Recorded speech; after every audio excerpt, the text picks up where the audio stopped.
Molly's not happy unless she's a movie star. Say hello. I'm a movie star. I'm a Molly baby. So, I spent a lot of time today on the phone with my sister, who I love and I miss.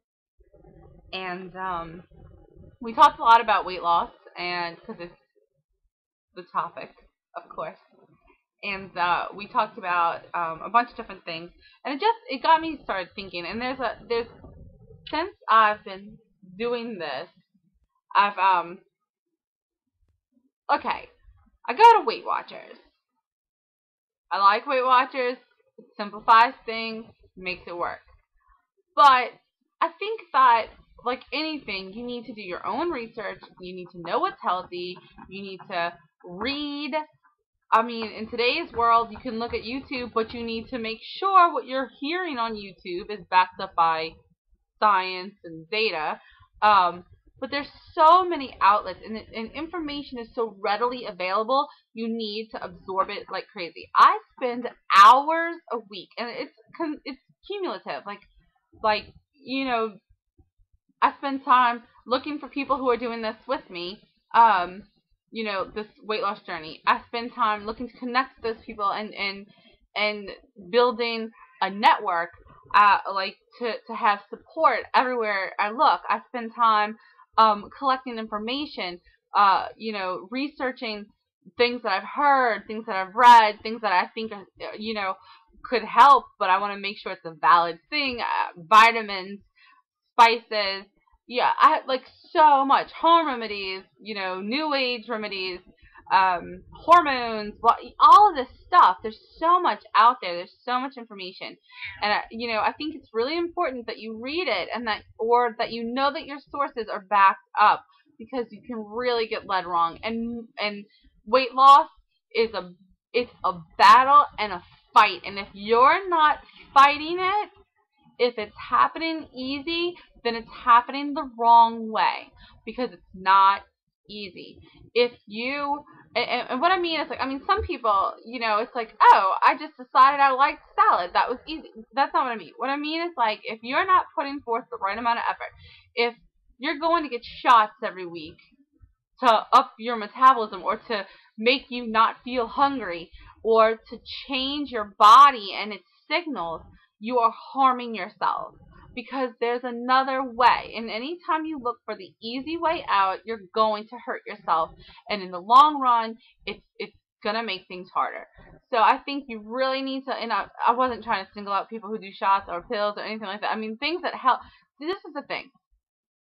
If that shot makes it easier to change your lifestyle, okay. If it makes it easier to get through this adjustment period, okay. But it is a change of lifestyle. It is, if you're going to lose weight, stop breathing, and you're going to keep it off, this is a lifelong commitment. As far as I know, and I've done a lot of research, there is no pill that's going to change me into a Kate Moss tomorrow and keep me that way no matter what I eat. I mean, that's not realistic. I do think that, like, there's something's missing, and it's education. And I'm not claiming to be better than anybody, because I'm still learning. Like, I feel like I'm just learning so many things. I knew about calories, I knew about fat, I knew, like, some things like that. I knew exercise was alright for you. You do it when you want to try to get skinny. But constantly learning and constantly, like fortifying your knowledge helps you stay on a better path. Once you learn what's in those burgers, it's almost like, yeah, I have the craving, but I don't want to put that in my body. Yes, I want to do that, but I don't want to have to, like, bike another 100 miles. Like, it's like a whole new understanding. Portion size. Okay, in today's world, and I know I used to do it to my kids, and my mom did it to me, and people all around the world do this, and it's clean your plate, finish your plate. But if you're going to make your kids eat everything on their plate, then you owe it to them to make sure that's the right portion size for them, because portion sizes have blown up. Okay? I can't stress that enough. A big thing about Weight Watchers is serving sizes and portion sizes. Measure, count everything. Don't, until you have measured for a while what the right amount of meat is supposed to be, what the right amount of, fruit is supposed to be, what the right amount of sugar, whatever it is, what the right amount of what a serving size is. That's Molly hollering. Until you have gotten that down, then don't try to estimate, because when you say, oh, it looks like a cup, I guarantee it's a cup and a half to 2 cups. Oh, that looks like 3 ounces, it's 6. Watch out. That's the biggest culprit right there, is portion size. You need to be aware. Second thing is false advertisements. Things like, there are so many salads in restaurants that are supposed to be healthy or sound healthy, and they're not.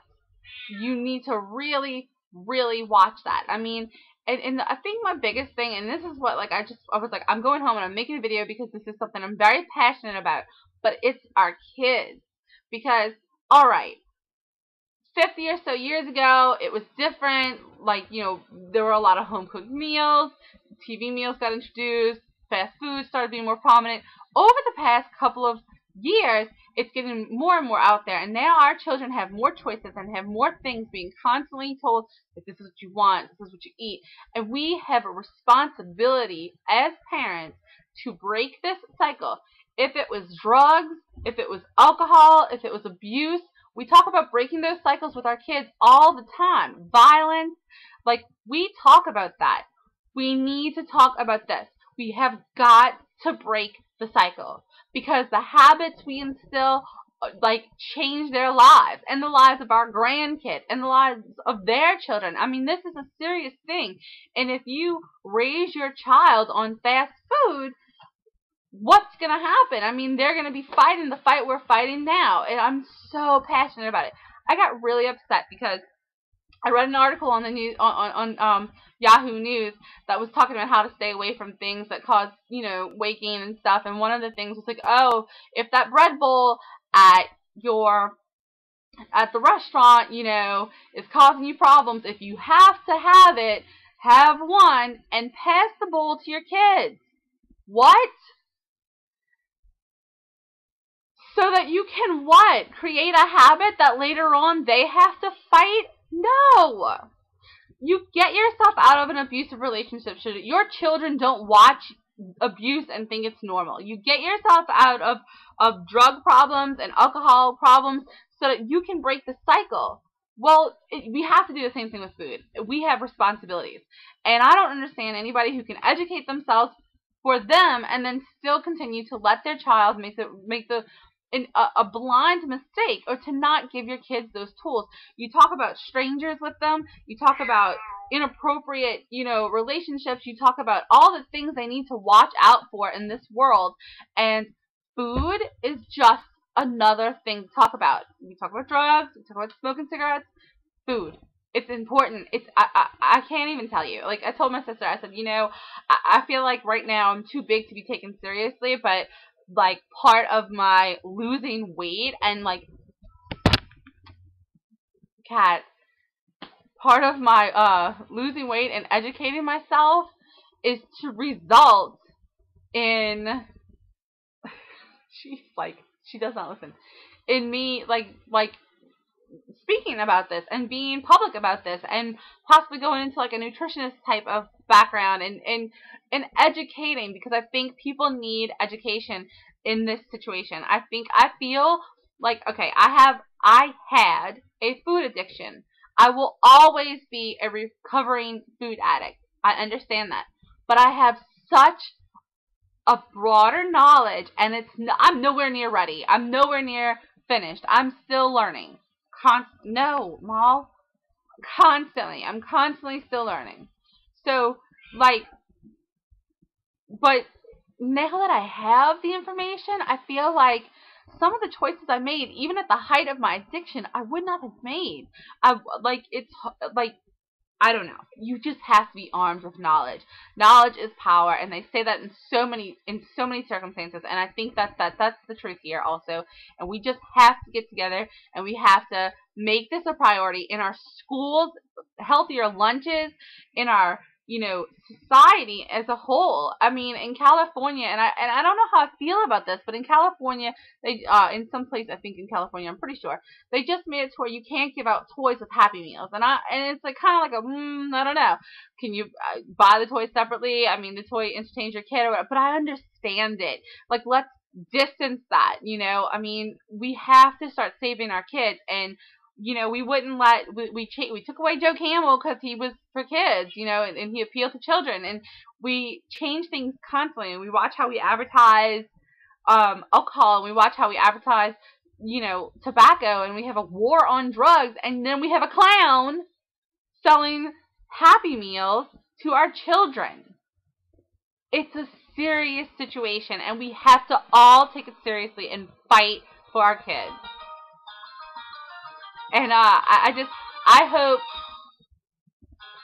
hope that I'm getting through. I hope that somebody watches this video and thinks twice about it. I have, people who I know who are not thinking about their kids right now, and it's hard because it's like, I'm not nobody's a perfect parent. You make mistakes, you learn, you continue, you grow, but you always want the best for your kids. And I know that the people I'm referring to want the best for their kids, and I think that if they just had more information, if they just had more knowledge. And unfortunately, because I'm fat, they can't take that knowledge from me because, it's not validated. And I just hope that we can all come together and start making our kids and their health and their nutrition a priority.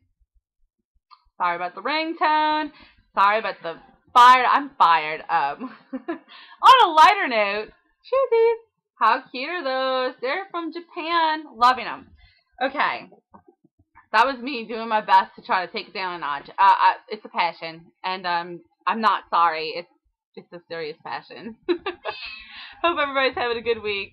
Me and the cats are signing off now. After fussing. We might be back because I'm fired up.